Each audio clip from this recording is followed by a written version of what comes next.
Mic testing 1 2 3 hello. आवाज आ रही है आप लोगों को?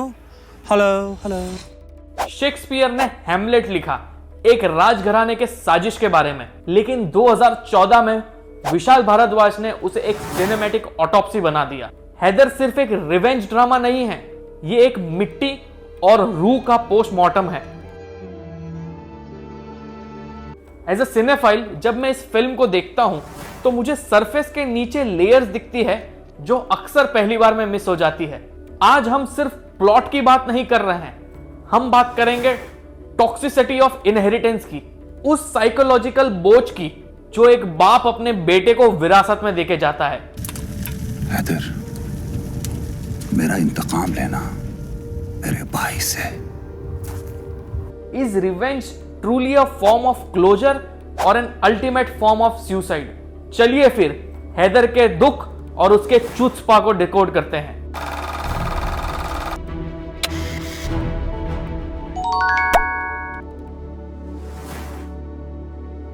फिल्म का स्ट्रक्चर एक स्पाइरल ऑफ डिसेंट है। It starts with a quest for father and ends with destruction of mother.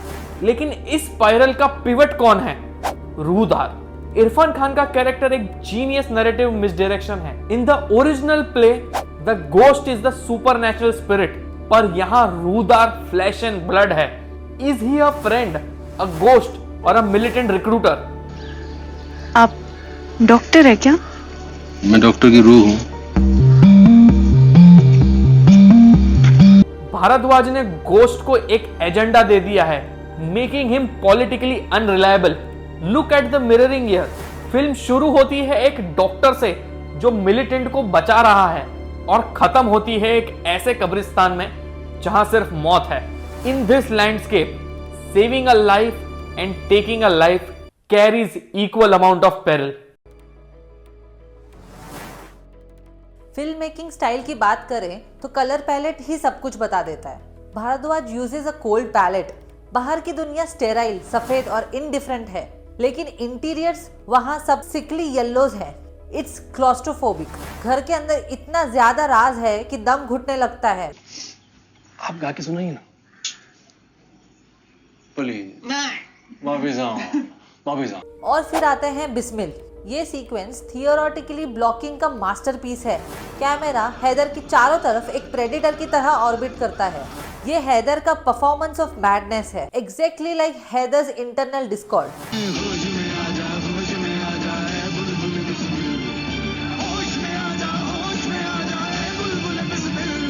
पूरी फिल्म में हैदर को गड्ढों के पास या मिट्टी खोदते हुए दिखाया जाता है। He was always destined to be grave digger of his own family. Let's talk about something uncomfortable, the Oedipus complex. Bhardwaj ने हैदर और गजाला के रिलेशनशिप को इतना ओवर्टली पोर्ट्रे किया है कि सबटेक्स्ट को इग्नोर करना नामुमकिन है।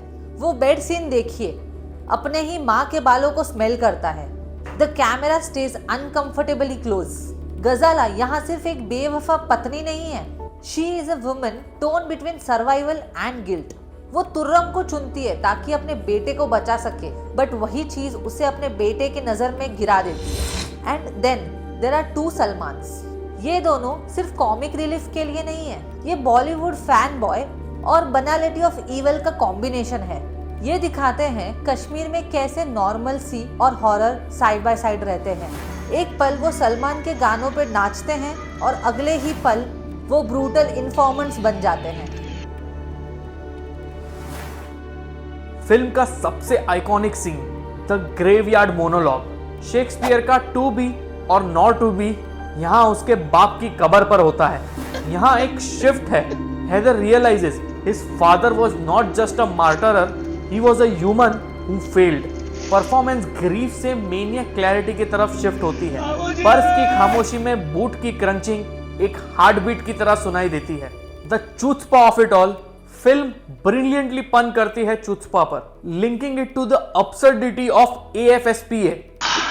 चुत्पा, बेशरम गुस्ताख जैसे अफ्स्पा। एक लिंग्विस्टिक जोक को एक बाइटिंग सोशियो पॉलिटिकल क्रिटिक में बदल देना, that is pure Bhardwaj. Ending में हैदर ओरिजिनल प्ले से अलग हो जाता है। प्ले में सब मरते हैं, पर यहां हैदर खुर्राम को जिंदा छोड़ देता है। वाई? क्योंकि खुर्राम को मारना मतलब खुद खुर्राम बन जाना। By walking away Haider breaks the cycle of revenge. वो जीत तो गया, पर वो अब एक वॉकिंग गोस्ट है, physically alive but spiritually hollow. क्या आपने नोटिस किया, रूदार हमेशा उसी वक्त दिखता है जब मिस्ट या फॉग हो। वो कश्मीर की फिजा से मटेरियलाइज होता है। पर एक कंट्रोवर्शियल सवाल, क्या रूदार विलन है? उसने एक मेंटली अनस्टेबल लड़के को मैनिपुलेट किया, उसे वेपनाइज किया। डिड ही सेव हैदर और did he just use him? Haider हमें बताता है कि बदला क्लोजर नहीं देता, सिर्फ और सिर्फ नए कब्रिस्तान बनाता है। अगर हैदर क्लाइमैक्स में खुर्राम को मार देता तो क्या आपको ज्यादा सेटिस्फैक्शन मिलता, या फिल्म का पूरा पॉइंट ही खत्म हो जाता? आओ कमेंट सेक्शन में डिबेट करते हैं। अगर आपको ऐसे ही डीप डाइव पसंद है तो हिट दैट सब्सक्राइब बटन। चलो अगले वीडियो में मिलते हैं, बाय।